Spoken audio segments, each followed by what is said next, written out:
장례식장에서 억지로 슬픈 표정을 지어본 적 있으십니까? 눈물이 나지 않는데 주변 시선이 신경 쓰여서 울어야 할 것만 같은 그 버거운 말입니다. 평생 직장에서 상사 눈치 보고 가정에서 가장의 무게를 견디며 마음의 짐을 숨겨오신 분들이라면 아실 겁니다. 나이가 들수록 달라지는 감정이 있다는 것을요.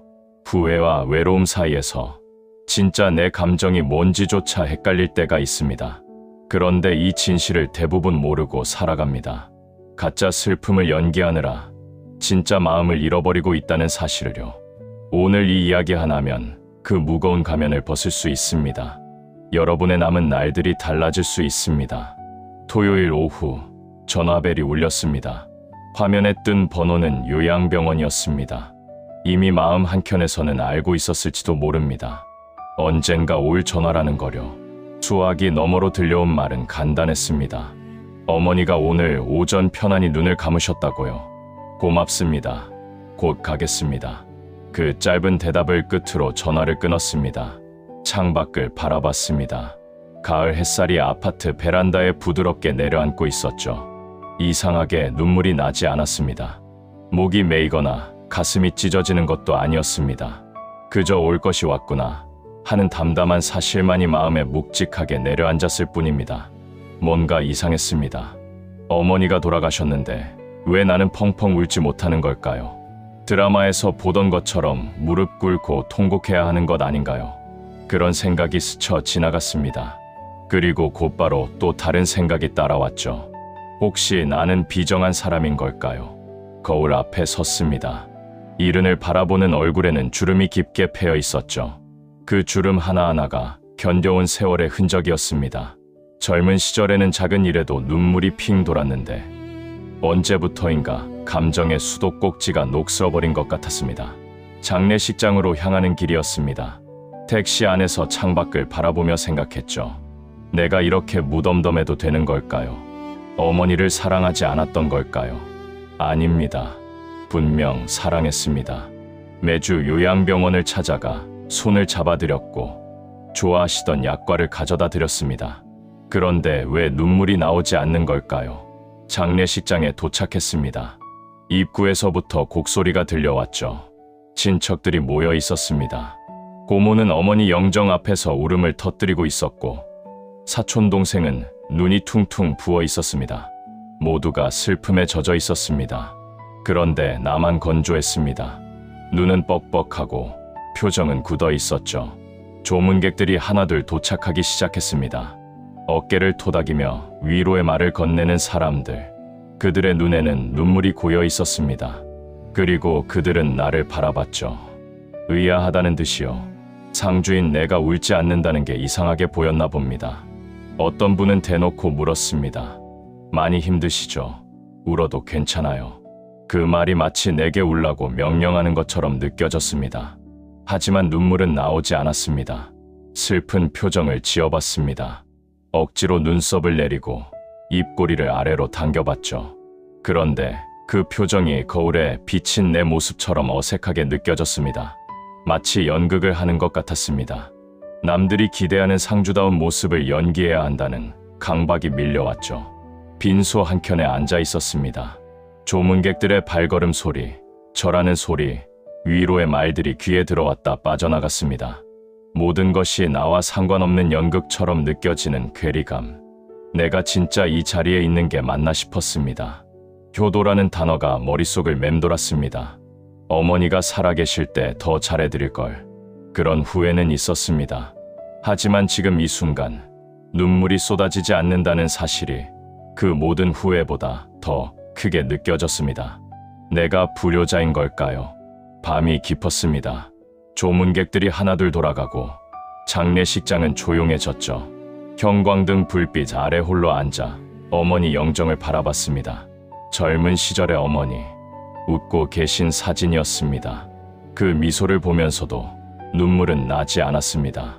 문득 이런 생각이 들었습니다.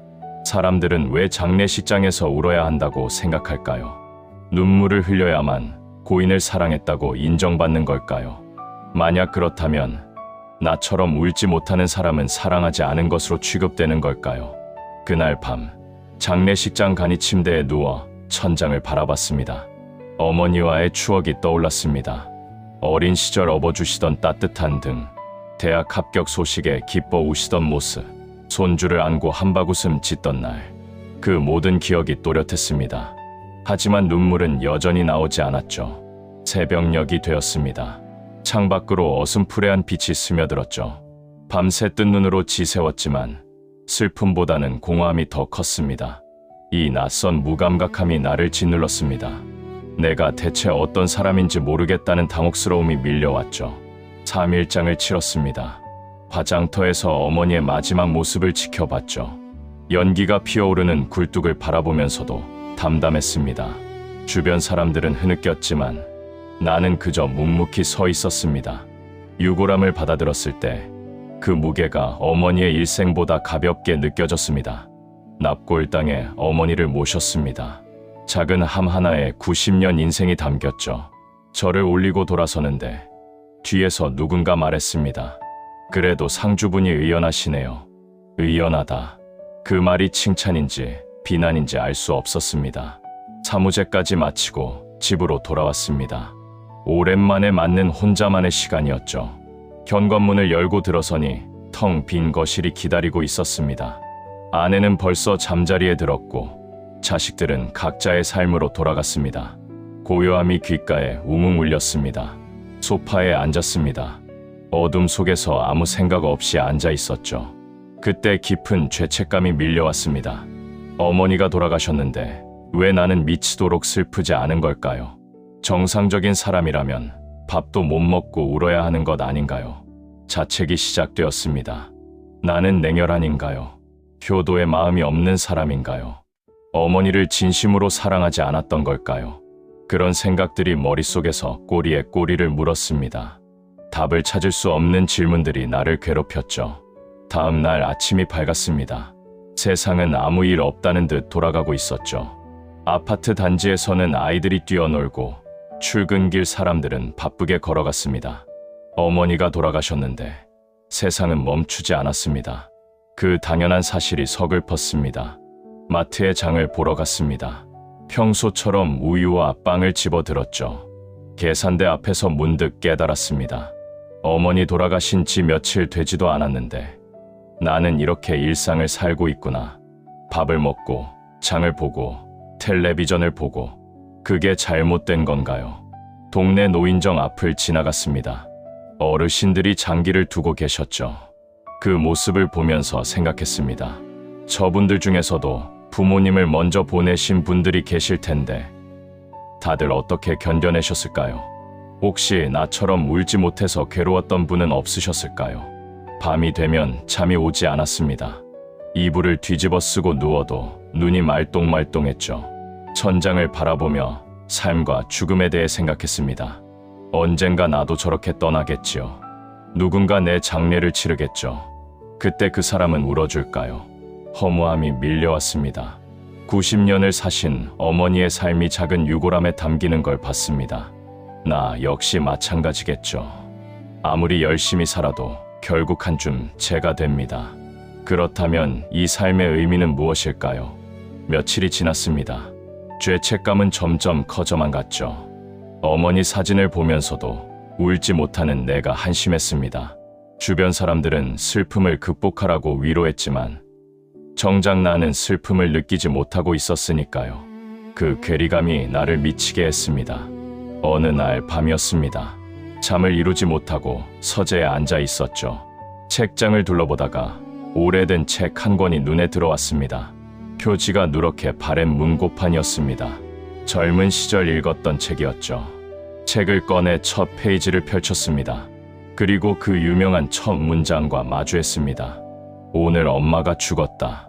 아니, 어쩌면 어제. 그 순간 심장이 덜컥 내려앉는 것을 느꼈습니다. 알베르 카미의 이방인이었습니다. 40년 전쯤 대학 시절에 읽었던 소설이죠. 그때는 그저 특이한 소설이라고만 생각했습니다. 주인공 메르소가 어머니 장례식에서 울지 않는다는 설정이 충격적이었을 뿐 깊이 공감하지는 못했습니다. 그런데 지금 이 순간 그 첫 문장이 완전히 다르게 다가왔습니다. 오늘 엄마가 죽었다. 아니, 어쩌면 어제. 이 담담한 문장이 바로 지금 내 심정과 똑같았습니다. 슬픔보다 먼저 찾아온 이 무감각함. 메르소도 그랬던 걸까요? 책장을 넘겼습니다. 젊은 시절에는 냉소적이고 이상하게만 느껴졌던 주인공의 태도가 지금은 다르게 보였습니다. 그는 감정이 없는 게 아니었습니다. 다만 사회가 기대하는 방식으로 감정을 표현하기를 거부했을 뿐이었죠. 메르소는 어머니 장례식에서 울지 않았습니다. 장례식장에서 커피를 마시고 담배를 피웠죠. 사람들은 그를 비난했습니다. 어머니가 돌아가셨는데 어떻게 저럴 수 있느냐고요. 하지만 그에게는 그것이 가장 솔직한 모습이었습니다. 나도 그랬습니다.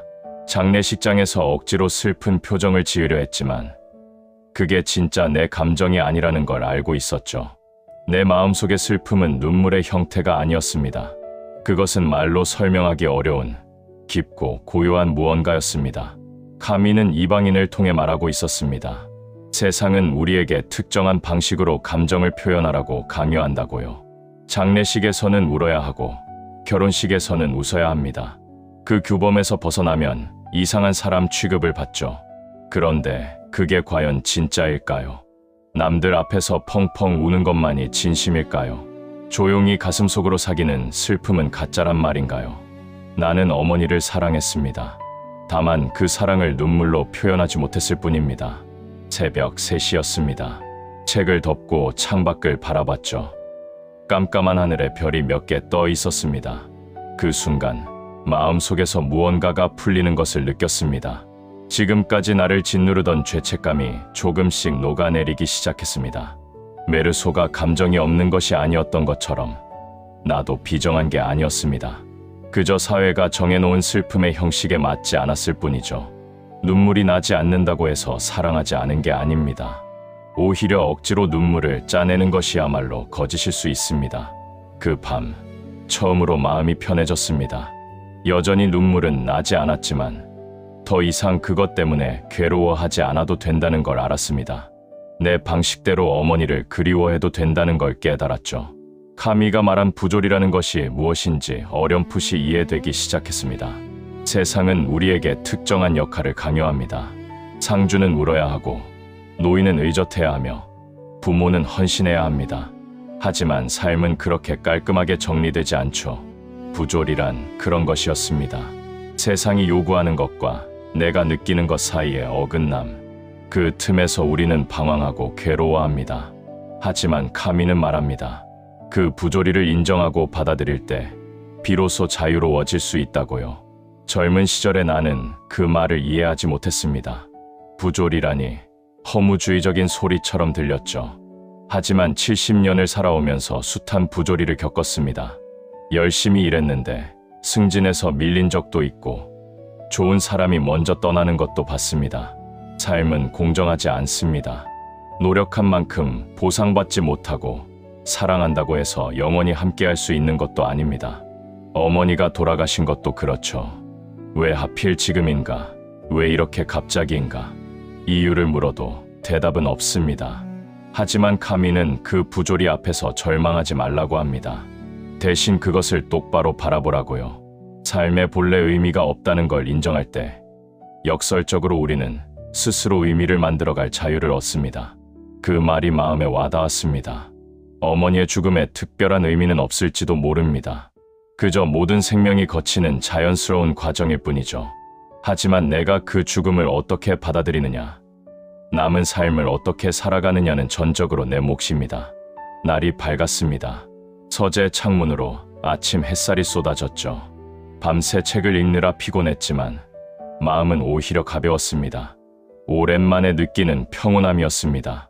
여전히 눈물은 나지 않았지만 그것이 더 이상 죄책감으로 다가오지 않았습니다. 어머니를 사랑하지 않아서 울지 못한 게 아닙니다. 나의 슬픔은 눈물이라는 형태를 띠지 않았을 뿐입니다. 그리고 그것은 잘못된 것이 아닙니다. 세상이 정해놓은 규범에 맞지 않을 뿐 진심이 담긴 나만의 방식인 거죠.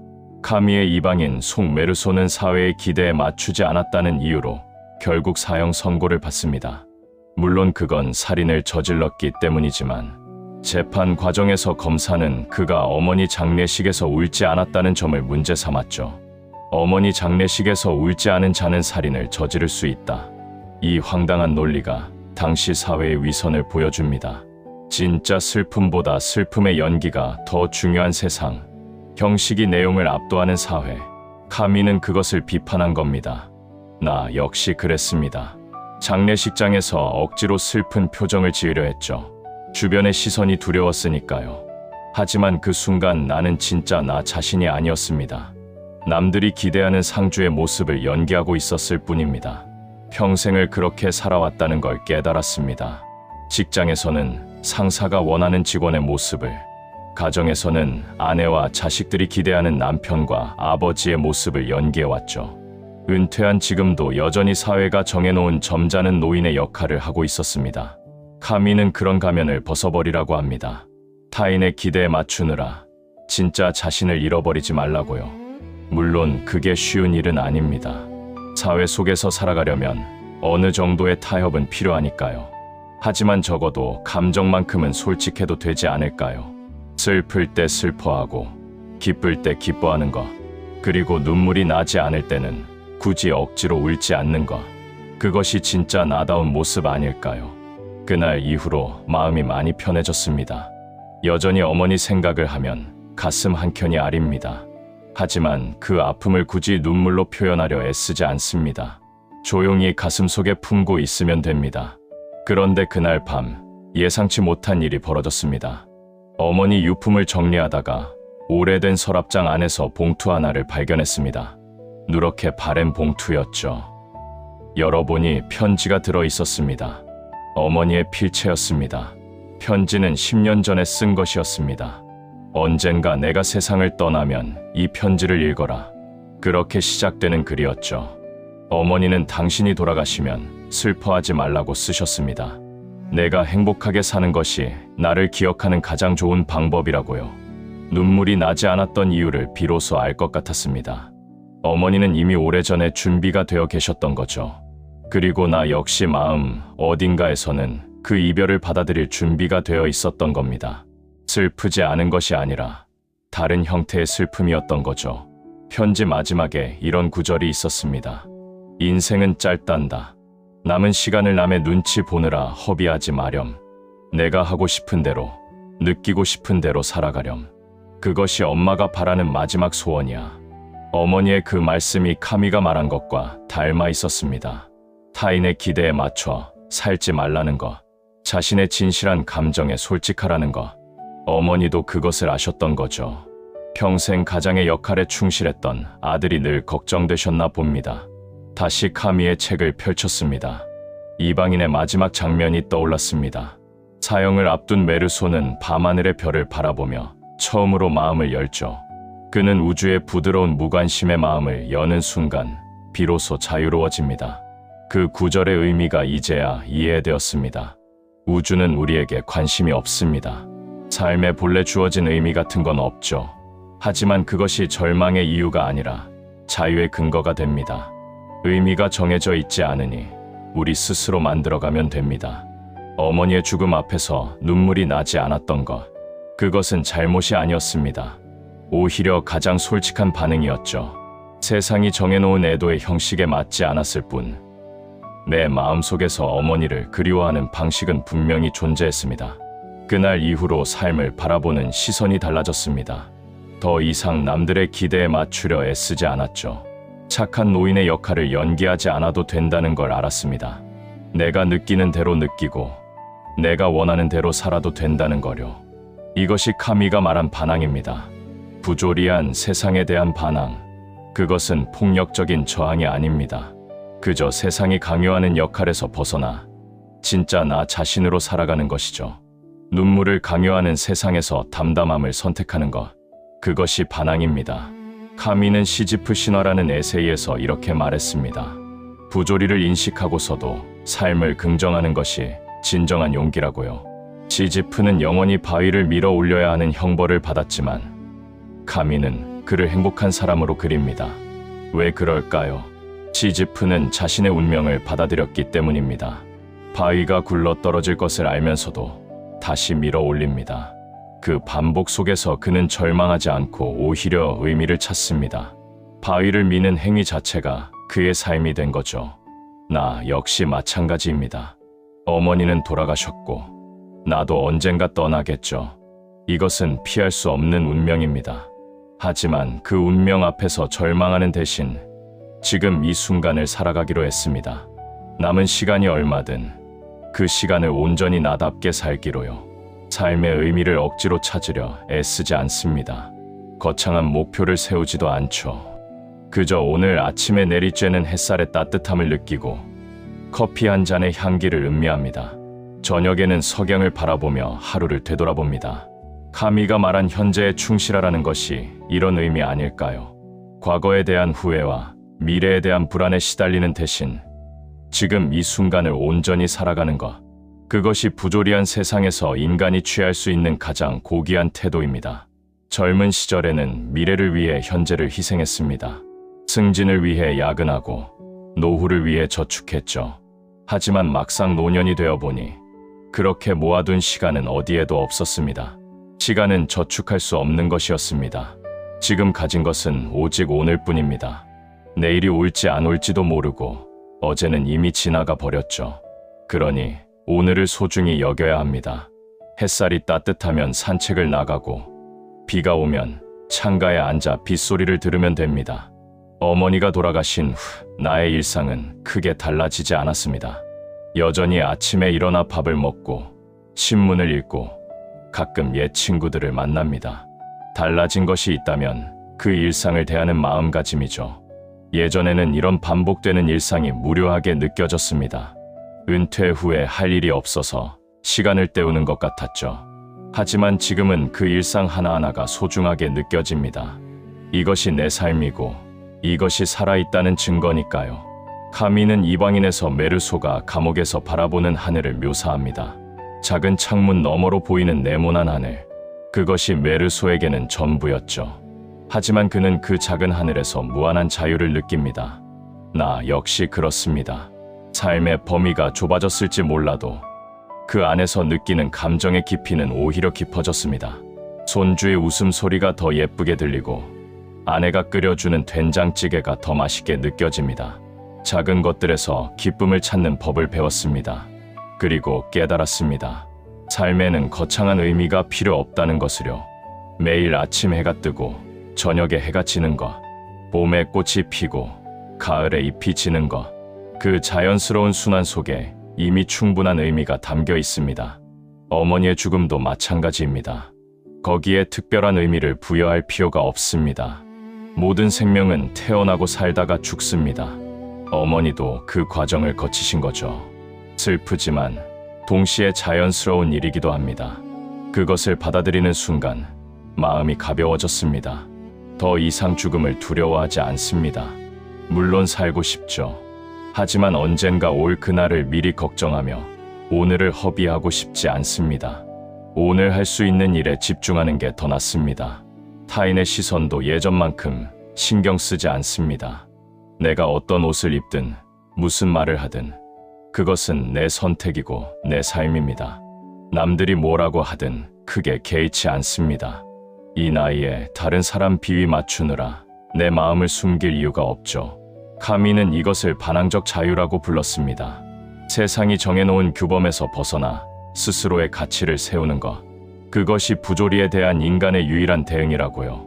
체념도 아니고 분노도 아닌 담담한 긍정. 그것이 카미의 철학입니다. 나 역시 그런 삶을 살기로 했습니다. 착한 노인, 의젓한 아버지, 슬픈 상주. 그런 역할에서 벗어나 그냥 나로 살기로요. 웃고 싶을 때 웃고, 화나면 화내고, 슬프지 않으면 굳이 울지 않습니다. 물론 완전히 자유로워지기는 어렵습니다. 오랜 습관이 하루아침에 바뀌지는 않으니까요. 여전히 가끔은 남의 눈치를 보기도 하고 사회적 역할을 의식하기도 합니다. 하지만 예전처럼 그것에 얽매이지는 않습니다. 조금씩 연습하고 있습니다.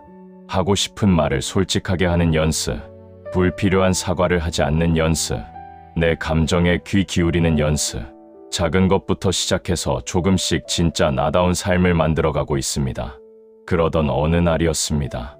어머니 유품 상자에서 사진첩 하나를 발견했죠. 흑백 사진들이 가득 담긴 오래된 앨범이었습니다. 어머니의 젊은 시절 사진들이었습니다. 사진 속의 어머니는 활짝 웃고 계셨습니다. 아버지와 나란히 서서 환하게 미소 짓는 모습, 갓 태어난 나를 안고 행복해 하시는 모습, 그 사진들을 보면서 깨달았습니다. 어머니도 한때 젊었고 꿈이 있었고 사랑했다는 것을요. 그 순간 처음으로 눈물이 났습니다. 억지로 짜낸 눈물이 아니라 깊은 곳에서 저절로 솟아오르는 눈물이었죠. 조용히 소리 없이 볼을 타고 흘러내렸습니다. 오래도록 참았던 슬픔이 비로소 제 형태를 찾은 것 같았습니다. 그 눈물은 누구에게 보이기 위한 것이 아니었습니다.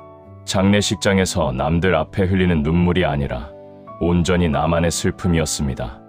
어머니를 향한 가장 진실한 감정이었죠. 카미의 이방인 메르소가 끝내 찾지 못했던 그런 종류의 눈물이었습니다. 사진첩을 덮고 창밖을 바라봤습니다. 해가 지고 있었죠. 황금빛 노을이 하늘을 물들이고 있었습니다. 어머니도 이런 노을을 보셨겠지요. 어쩌면 지금 저 하늘 어딘가에서 나를 보고 계실지도 모릅니다. 잘 가세요, 어머니. 마음속으로 작별 인사를 건넸습니다. 어머니가 바라셨던 대로 제 삶을 살겠습니다. 남의 눈치 보지 않고 제 감정에 솔직하게요. 그것이 어머니를 기억하는 가장 좋은 방법이라는 걸 이제는 압니다. 나는 여전히 이 세상의 이방인입니다. 사회가 정해놓은 규범에 완전히 맞지 않고 남들과 조금은 다른 방식으로 살아갑니다. 하지만 이제는 그것이 부끄럽지 않습니다. 오히려 자랑스럽습니다. 카미는 삶의 부조리를 인정하면서도 삶을 사랑하라고 했습니다. 해가 뜨고 지는 것, 계절이 바뀌는 것, 사랑하는 사람이 떠나는 것, 이 모든 것이 부조리하지만 그 안에서 우리는 살아갑니다. 그리고 그것으로 충분합니다. 삶은 여전히 부조리합니다. 왜 사는지, 어디서 왔다가 어디로 가는지 아무도 대답해 주지 않죠. 하지만 오늘의 햇살은 충분히 눈부십니다. 커피의 향기는 충분히 그윽합니다. 손주의 웃음소리는 충분히 맑습니다. 그것만으로도 살아갈 이유는 충분합니다. 카미가 이방인의 마지막 장면에서 보여준 것처럼 메르소는 사형 집행을 앞두고도 밤하늘의 별을 바라보며 평온을 찾습니다.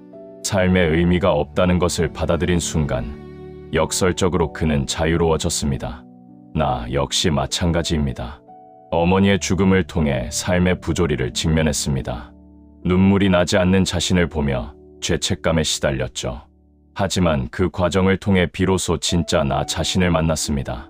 이제 남은 시간을 가면 없이 살아가려 합니다. 사회가 기대하는 노인의 모습이 아닌 있는 그대로의 나로요. 때로는 투덜거리고, 때로는 고집을 부리고, 때로는 아이처럼 웃으면서요. 어머니의 유품을 다 정리했습니다. 사진첩은 내 서재에 두었죠. 가끔 펼쳐보며 어머니를 떠올립니다. 이제는 슬픔이 아니라 그리움으로요. 그것이 어머니를 기억하는 내 방식입니다. 창밖으로 해가 떠오릅니다. 새로운 하루가 시작되었군요. 오늘 하루도 제 방식대로 살아가겠습니다. 부조리한 세상 속에서 가면을 벗어던진 자유로운 이방인으로요. 카미는 말했습니다. 한겨울에 나는 마침내 깨달았다. 내 안에는 꺾이지 않는 여름이 있다는 것을. 나 역시 그 여름을 품고 살아갑니다. 어머니가 남겨주신 사랑이라는 이름의 여름을요. 긴 이야기 끝까지 함께해 주셔서 고맙습니다. 우리 모두는 각자의 방식으로 슬픔을 안고 살아갑니다. 눈물로 표현하든 조용한 침묵으로 사귀든 그것은 모두 진심입니다. 이제 남은 시간을 더 이상 남의 기대에 맞추느라 허비하지 마시기 바랍니다. 오늘 아침의 햇살, 따뜻한 커피 한 잔, 사랑하는 사람의 미소, 그것들이 삶의 의미입니다. 마음이 조금이라도 가벼워지셨다면 그것이면 충분합니다. 부디 평온한 하루 보내시기를 빕니다.